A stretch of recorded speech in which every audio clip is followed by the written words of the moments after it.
E a Prefeitura de Ilhabela sancionou no início dessa semana um projeto que proíbe a utilização de canudos de plástico no município.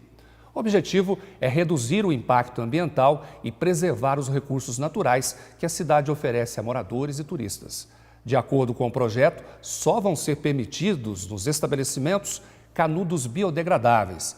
A lei entra em vigor em 180 dias. O comércio que não respeitar o texto vai receber advertência e poderá ser multado em um valor que varia de R$ 2.570 a R$ 12.850. Além disso, o estabelecimento poderá ter atividade suspensa por 30 dias e cassação da licença de funcionamento. E só lembrando que em São José dos Campos existe também um projeto na Câmara com essa mesma proposta de proibir os canudos plásticos no comércio. Mas ele ainda não passou por votação da Câmara. Acompanhe. Olhando assim, parece um objeto inofensivo. Um simples cilindro de plástico que tem uma vida útil por poucos minutos. O problema é o que acontece com ele depois. O canudo leva em média 500 anos para se decompor. A guerra contra o produto ganhou força em 2015, depois que o vídeo de uma tartaruga viralizou na internet. Em São José dos Campos, um projeto de lei quer proibir canudos de plásticos nos comércios da cidade. O assunto já tramita na Câmara. A proposta tem como objetivo reduzir os impactos ao meio ambiente. O projeto propõe multas para os estabelecimentos da cidade que oferecerem o produto. Esse projeto pode ter correções. Por esse motivo que nós estamos marcando essas audiências públicas, no mínimo de uma audiência pública, que a gente possa conversar com a população, ouvir os dois lados, pessoas que são a favor e pessoas que são contras, e convencer essas pessoas que são contra a abolição dos canudinhos plásticos e também dos copinhos, por qual motivo. Aí, a partir desse momento, se nós tivermos que fazer alguma correção num projeto de lei, sem problema algum, podemos fazer correção por emenda, podemos fazer outro substitutivo do projeto. O vereador não está amarrado com esse projeto. A gente quer que o projeto seja o melhor para o meio ambiente e para a sustentabilidade. A intenção da audiência é essa, que a gente possa ouvir as pessoas e fazer correção. Esse vereador não está impondo, ele quer que o projeto seja simpático para a população. E a intenção que nós temos de colocar os tipos de canudo ou de copo fica a cargo do próprio comerciante, que hoje você tem mais de 10 tipos de copos ou de canudos, mas sim que a gente possa abolir, que cada um possa cuidar, que cada um possa ter o seu canudinho, que as pessoas não usem mais os canudos e se tiver que usar, que use o canudo de papel, que o canudo de papel sim, esse sim é reaproveitável, esse sim tem um tempo bem mais rápido para que possa voltar e ser reutilizado por nós mesmos. Em um restaurante da cidade, os canudos de plásticos estão sendo retirados aos poucos. Agora fica a critério do cliente. Se ele quiser, ele pode pegar um canudo e colocar na bebida. A nossa intenção é, até final de novembro, a gente substituir todo o canudo de plástico e já colocar o de papel. Quando a gente abriu era inviável, era quase R$1 cada canudo, então isso não fechava a conta para a gente passar isso para o cliente e repassar também, o cliente não ia querer. Hoje o canudo a gente já está conseguindo com o fornecedor, ele a 20 centavos. Ainda é muito mais caro que o de plástico. O de plástico hoje não é nem 5 centavos. Mas é um sacrifício que a gente prefere fazer do que estar aí poluindo o meio ambiente, então informando as pessoas, melhor é não usar, não tem a necessidade de usar. O vendedor de coco disse que não está tendo dificuldades para substituir o cilindro, já que os próprios clientes estão mudando seus hábitos. As pessoas já estão bem conscientes, né? Os que trazem as dificuldades, que já estão trazendo seus próprios canudos, seus meios, né? Que é o canudo de inox e o canudinho de bambu. E alguns preferem já estar virando no copo, apesar que também o copo é plástico, né? Mas por enquanto eu não estou encontrando dificuldade, assim, é bem pouquinho. As pessoas que reclamam, mas é muito pouco, hoje não chega nem 10, 5%, tá? Mas a gente pretende sim ajudar, melhorar, né? Para eliminar o plástico.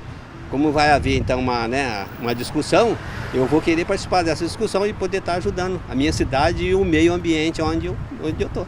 Mas o que o cliente acha disso? A princípio eu acho que vai ser uma questão de acostumar, né? Não é algo que é comum hoje em dia você não ter canudo, porque por mais que eu não faça uso, tem muita gente que ainda faz e vai ser algo que vai ser difícil, vai ser com o tempo. Mas eu acho que é um primeiro passo, né? Vai demorar um pouco para as pessoas acostumarem e tudo mais, mas a partir daí a gente pode tentar dar passos maiores com relação à ecologia, né? Com relação a pensar na terra, pensar no que a gente está cuidando, como a gente está cuidando daquilo que é nosso, né?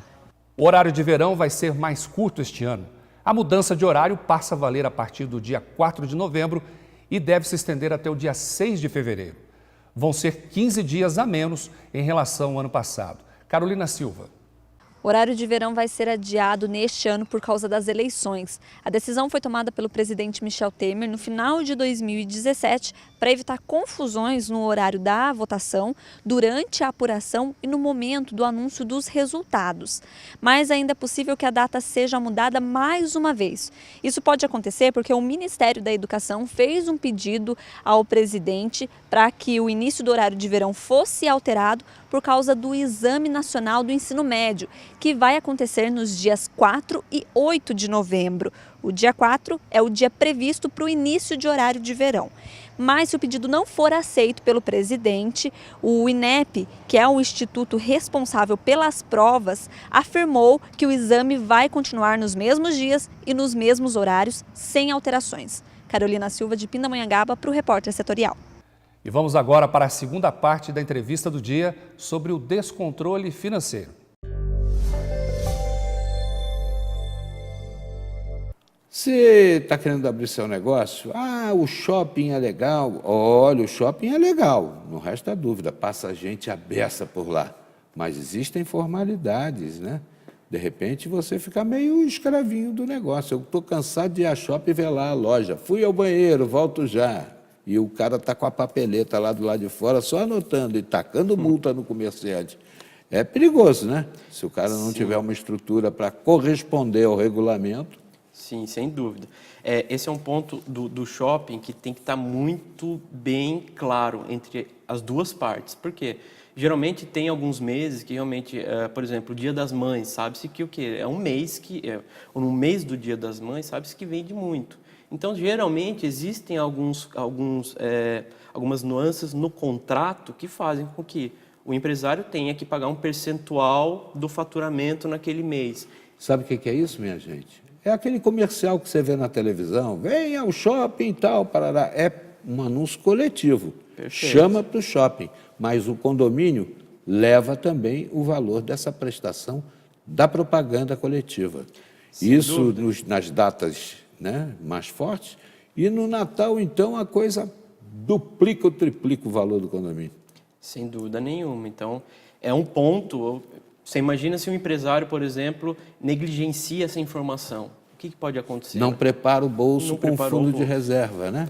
Não prepara o bolso com o famoso capital de giro que a gente fala e talvez esse aumento, essa despesa variável, que seria uma comissão, né, em cima do faturamento, ela pode até mesmo mexer até na formação de preço do próprio empresário, dos próprios produtos que estão sendo oferecidos ali. Assim então, também a franquia, né? A franquia também tem regras, né? O sujeito abre um fast food desse da vida, ele tem que comprar o hambúrguer do franqueador, tem que comprar o pão no franqueador, não pode chegar e ir lá na padaria do seu Mané que faz um desconto e tal, tem que fazer tudo dentro do figurino, senão rescinde o contrato, perde a marca e paga a multa. Sim, sem dúvida nenhuma.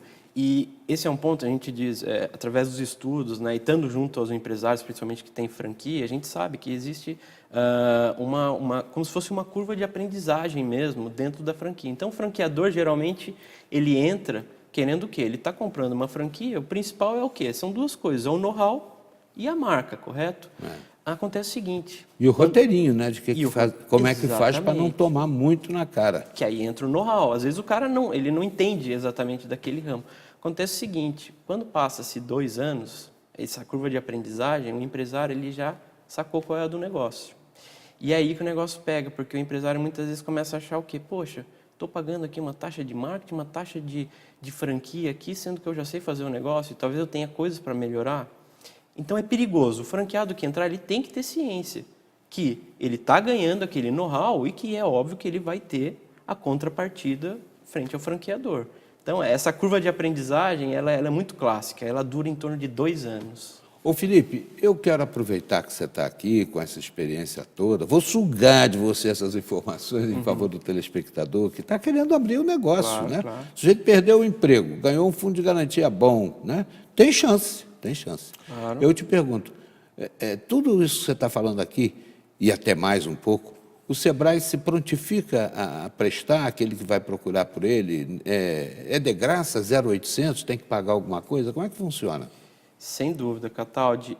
O Sebrae trabalha da seguinte forma: nós temos um serviço que, por exemplo, se o empresário tiver algumas dúvidas referente ao plano de negócio encaminhado por uma franquia, ele pode, sem dúvida nenhuma, agendar o que é uma consultoria gratuita de 1 hora, ele consegue ir, ele vai até o escritório do Sebrae e vai ser atendido pelo consultor da área que ele pedir. Então, por exemplo, estou com dúvidas a respeito da análise de viabilidade da franquia. Então, ele pode, sim, levar para a gente, em 1 hora a gente consegue dar toda essa assessoria para ele. Essa é de graça? Essa é de graça. Nós temos também alguns cursos, por exemplo, temos o que a gente chama do Na Medida. Na Medida a gente é separado por temas, tá? Exige, sim, um investimento que é baixo, tá, do empresário e que ele consegue dividir isso daí no cartão de crédito. E são cursos específicos. Então, de novo, eu quero fazer um plano de marketing para a minha empresa. Então, o cara tem o quê? Ele consegue ter o quê? Assessoria do Sebrae num curso de duração, em média, de 1 semana, tá? Onde cada encontro ele vai ter um tema abordado dentro do marketing, por exemplo, né? Temos só de marketing? Não. Por exemplo, eu quero entender de finanças. Nós temos o curso de 5 dias, onde serão abordados, cada dia abordado um tema diferente. Então, vai entender capital de giro, vai entender sobre fluxo de caixa, apuração de resultados, indicadores. E, além dos cursos, nós temos as consultorias customizadas, que a gente chama. Não gaste além do bolso, não gaste além do bolso, não gaste além do bolso. Tem um fundo de reserva, isso é importante. Sem dúvida nenhuma. É o famoso capital de giro, que a gente precisa calcular. E a gente precisa ter uma ideia. Principalmente, vamos dar um exemplo do setor vestuário. O setor de vestuário, dificilmente o empresário conseguirá vender algo que não seja em 6, 7, em 8 vezes. Então, o empresário precisa estar ciente de que estou vendendo a prazo, pode ser que o quê? Eu esteja o quê? Comprando do meu fornecedor e não conseguindo o mesmo prazo para casar essas parcelas. Agora tem uma facilidade, que é uma tal de uma maquininha, que eu acho que está vendendo aí barato, eu acho que R$25 você compra a máquina, e aí sim, ali pode até programar um pagamento financiado dentro do próprio cartão, às vezes até sem juros, né? Mas o cara tem que também estar estruturado, porque o ágio do serviço não deve ser tão barato. Sem dúvida. Ponto extremamente importante, que é a famosa antecipação, né? O empresário, às vezes, faz em 6 vezes e ele tem a antecipação desse crédito até no dia. Sem problema, desde que ele faça a conta. Porque o grande vilão dessa história, quem que é? É realmente os juros cobrados. É uma facilidade, né? Porque antes tinha que fazer o tal do borderô, emitia títulos, aí levava no banco, aí o banco examinava e devolvia uma parte do dinheiro, outra parte ele subordinava o recebimento do título. Sim. Agora a maquininha facilitou tudo, vai na hora. Sem dúvida nenhuma. Facilitou por um lado, mas pode ser uma armadilha por outro. Exatamente por isso. Se o empresário não fizer conta, nós estamos falando aqui de juros sobre juros, que é o famoso juros compostos. Se ele não faz conta, a última parcela que ele trouxer para valor presente, ele cai para trás. Felipe, tenho 30 segundos para você dizer, falando para o telespectador ali, o que o Sebrae pode fazer por ele que quer investir. Joia. Eu acredito muito que o papel do Sebrae é exatamente esse, é fazer com que o empresário tenha esse conhecimento em mãos. É como se fosse, vamos dizer que eu seja um empregado que queira entrar numa empresa. Eu preciso o quê? Ganhar conhecimento sobre aquela empresa, ganhar conhecimento do mercado para poder pleitear essa vaga. Ser empreendedor é a mesma coisa, a gente precisa ter o conhecimento, a gente precisa, no caso de finanças, ter os números na mão, ter os controles, para poder o quê? Para poder tocar o negócio da melhor forma possível. Então, o Sebrae está ao lado do empreendedor. Recomendo, sugestão seria que buscassem no escritório regional de Guaratinguetá toda a ajuda que vocês vão conseguir ter aí através das consultorias, dos cursos e dos atendimentos gratuitos lá de balcão. Felipe Destre, muito obrigado. Que beleza, né, de explanação. Ficou tudo fácil para você que está querendo aí abrir seu próprio negócio e ter, naturalmente, um gasto que não ultrapasse seu bolso para não ser apanhado no contrapé e de surpresa mais adiante.